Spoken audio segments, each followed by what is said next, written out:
பிரியமானவர்களே, ஆண்டவராகிய இயேசு கிறிஸ்துவின் நாமத்தினாலே உங்கள் யாவரையும் அன்போடு கூட நான் வாழ்த்துகிறேன்.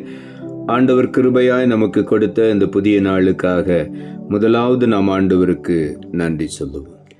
இரவின் பயங்கரத்துக்கும் பகலில் பறக்கும் அம்புக்கும் இருளில் நடமாடும் கொள்ளை நோய்க்கும் நான் பயப்படவே மாட்டேன். இருளில் நடமாடும் கொள்ளை நோய்க்கும் நான் பயப்படவே மாட்டேன். அவசட்டையின் கீழ் அடைக்கலம் புகவே தம் சிறகுகளால் மூடுவார். அவசட்டையின் கீழ் அடைக்கலம் புகவே தம் சிறகுகளால் மூடுவார். இந்த நாளுக்கு இந்த ஆண்டவர் கொடுக்கிற ஒரு வார்த்தை மார்க் எழுதின சுவிசேஷம் 4ஆம் அதிகாரம் 40வது வசனம். மார்க் 4:40. அவர் அவர்களை நோக்கி, ஏன் இப்படி பயப்பட்டீர்கள்? ஏன் உங்களுக்கு விசுவாசம் இல்லாமல் போயிற்று என்றார். ஆண்டவராகிய இயேசு படகுலே சீஷர்களோடு கூட பிரயாணித்து கொண்டிருக்கும் பொழுது கடும் காற்றும் கொந்தளிப்பும் வந்து படகு மூழ்க போகிற சூழ்நிலையிலே இருக்கும் பொழுது அதே படகின் அடித்தட்டிலே நித்திரை பண்ணி கொண்டிருந்த ஆண்டவராகிய இயேசுவை சீஷர்கள் தட்டி எழுப்பி, ஆண்டவரே, நாங்கள் எல்லாரும் மடிந்து போகிறது நமக்கு கவலை இல்லையா என்று சொல்லி அவரை பார்த்து கேட்டார்கள். அப்பொழுதுதான் ஆண்டவர் சொன்னார் அவர்களை பார்த்து, ஏன் இப்படி பயப்பட்டீர்கள்? நான் உங்களோடு கூட தானே இருக்கிறேன், ஒரே படகிலே தான் இருக்கிறேன், ஏன் உங்களுக்கு விசுவாசம் இல்லாமல் போயிற்று என்றார். இந்த காலை வேளையிலும் கூட நம்முடைய வாழ்க்கை படகிலே ஆண்டவராகிய இயேசு பிரயாணித்து கொண்டு வருகிறார். ஆனாலும் சில நேரங்களிலே நாம் பயந்து விடுகிறோம். இந்த காலை வேளையில் ஆண்டவர் சொல்லுகிறார், நீங்கள் ஏன் பயப்படுகிறீர்கள்? நான் உங்களுக்கு சமீபத்தில் இருக்கிறேன், உங்களோடு கூட இருக்கிறேன், ஏன் உங்களுக்கு விசுவாசம் இல்லாமல் போயிற்று என்று இந்த காலை வேளையில நம்மை பார்த்தும் ஆண்டவராகிய இயேசு கேட்கிறார். நாம் அநேக சூழ்நிலைகளிலே நாம் ஆண்டவரை விசுவாசியாமல் பல காரியங்களை பார்த்து சூழ்நிலைகளை பார்த்து நாம் பயந்து போய்விடுகிறோம்.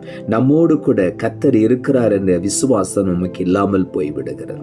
நீதிமொழிகளின் புஸ்தகம் 1ஆம் அதிகாரம் 33ஆம் வசனம் சொல்லுகிறது, எனக்கு செவி கொடுக்கிறவன் எவனோ அவன் விக்கினமின்றி வாசம் பண்ணி ஆபத்துக்கு பயப்படாமல் அமைதியாய் இருப்பான் என்று இங்கே ஆண்டவருடைய வார்த்தை சொல்லுகிறது. கர்த்தருக்கு பயப்படுகிற ஒரு மனுஷன் ஒருபோதும் விக்கினம் இன்றி வாசம் பண்ணி ஆபத்திற்கு பயப்படாமல் எப்பொழுதும் அமைதியாயிருப்பான். எந்த ஆபத்தை குறித்தும் அவன் பயப்பட மாட்டான். காரணம், ஆண்டவருடைய வார்த்தைக்கு அவன் செவி கொடுக்கிறபடியினாலே ஆண்டவர் அவனை நடத்துகிறார் என்கிற விசுவாசம் அவனுக்கு இருக்கிறபடியினாலே அவன் விக்கினமின்றி சந்தோஷமாய் வாசம் பண்ணுவான், ஆபத்துக்கு பயப்படாமல் இருப்பான் என்று வேதம் சொல்லுகிறது.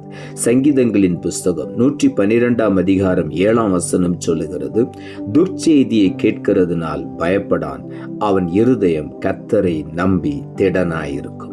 துர்ச்செய்தி, ஆபத்தை கொண்டு வருகிற செய்தியை கேட்கும் பொழுது ஒருபோதும் அவன் பயப்பட மாட்டான். காரணம், அவன் ஆண்டவருடைய வார்த்தைக்கு செவி கொடுத்து அவருடைய வார்த்தையின்படி நடக்கிறபடினாலே அவன் ஒருபோதும் பயப்பட மாட்டான். அவனுடைய இருதயம் கர்த்தரை நம்பி திடனாய் இருக்கும் என்று ஆண்டவருடைய வார்த்தை சொல்லுகிறது. மாத்திரமல்ல, ஏசாயா தீர்க்கதரிசன புஸ்தகம் 12ஆம் அதிகாரம் 2ஆம் வசனம் சொல்லுகிறது, இதோ தேவனே என் ரட்சிப்பு, நான் பயப்படாமல் நம்பிக்கையாயிருப்பேன்.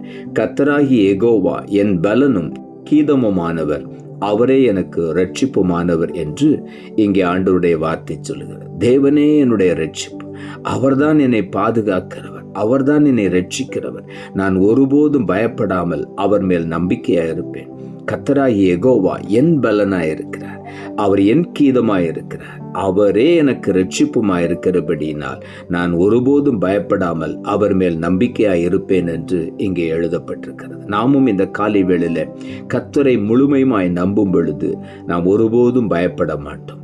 2 தீமோத்தேயுவின் புஸ்தகம் 1ஆம் அதிகாரம் 7ஆம் வசனம் சொல்லுகிறது, தேவன் நமக்கு பயமுள்ள ஆவியை கொடாமல் பலமும் அன்பும் தெளிந்த புத்தியும் உள்ள ஆவியை கொடுத்திருக்கிறார் என்று வேதம் சொல்லுகிறது. ஆகவே இந்த காலை வேளையிலே நமக்குள்ளே இருக்கிற ஆவியானவர் நமக்கு பயமுள்ள ஆவியை கொடுக்கவில்லை, பலமும் அன்பும் தெளிந்த புத்தியும் உள்ள ஆவியை கொடுத்திருக்கிறபடியினால் ஒருபோதும் நாம் பயப்பட வேண்டிய அவசியம் இல்லை. கர்த்தருடைய ஆவியானவர் நம்மை பலப்படுத்தி பாதுகாத்து வழி நடத்துகிறார். 2 பேதுருவின் புஸ்தகம் 1ஆம் அதிகாரம் 5ஆம் வசனம் சொல்லுகிறது, இப்படி இருக்க நீங்கள் அதிக ஜாக்கிரதை உள்ளவர்களாய் உங்கள் விசுவாசத்தோட தைரியத்தோட ஞானத்தையும் கூட்டிக் கொள்ளுங்கள் என்று வேதம் சொல்லுகிறது. நம்முடைய விசுவாசத்தோட தைரியம், தேவன் கொடுக்கிற தைரியம் நமக்கு இருக்கும் பொழுது நிச்சயமாகவே நாம் ஒன்றையும் குறித்து பயப்பட மாட்டோம். இந்த காலை வேளையில நாம் தைரியமாய் முன்னேறி செல்வோம். காரணம், ஆண்டவர் நம்மோடு கூட இருக்கிறார். அவர் இந்த காலை வேளையில நம்மை பார்த்து கேட்கிறார், நான் உன்னோடு கூட இருக்கும் பொழுது ஏன் இப்படி பயப்பட்டாய், ஏன் உனக்கு விசுவாசம் இல்லாமல் போயிற்று என்று இந்த காலை வேளையில நாம் ஒவ்வொருவரை பார்த்து ஆண்டவர் கேட்கிறார். ஆண்டவருடைய வார்த்தைகளுக்கு நாம் செவி கொடுக்கும் பொழுது நாம் விக்கினமின்றி அமைதியாய் வாசம் பண்ணுவோம். ஆபத்திற்கு ஒரு நாளும் பயப்பட மாட்டோம். கர்த்தர் நம்மோடு கூட இருக்கிறார். நாம் ஜெபிப்போம்.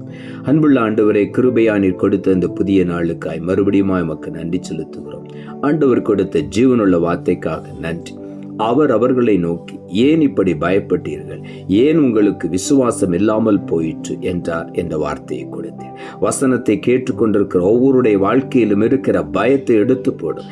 இயேசு என்னோடு கூட என் வாழ்க்கை படகுல அவர் பயணித்து கொண்டு வருகிறார். அவர் என்னோடு கூட இருக்கிறார். நான் உன்னை விட்டு விலகுவதில்லை, உன்னை கைவிடுவதில்லை என்று சொன்ன ஆண்டவர் என்னோடு கூட இருக்கிறபடினால் நான் பயப்பட மாட்டேன் என்று ஒவ்வொருவரும் இந்த காலை வேளையிலே தைரியமாய் முன்னேறி சென்று மேலான ஆசீர்வாதங்களை சுதந்திரித்துக் கொள்ள நீர் உதவி செய்யும். தாழ்த்துகிறோம். இரட்சகர் இயேசுவின் நாமத்தில் ஜெபிக்கிறோம் நல்ல பிதாவே, ஆமென்.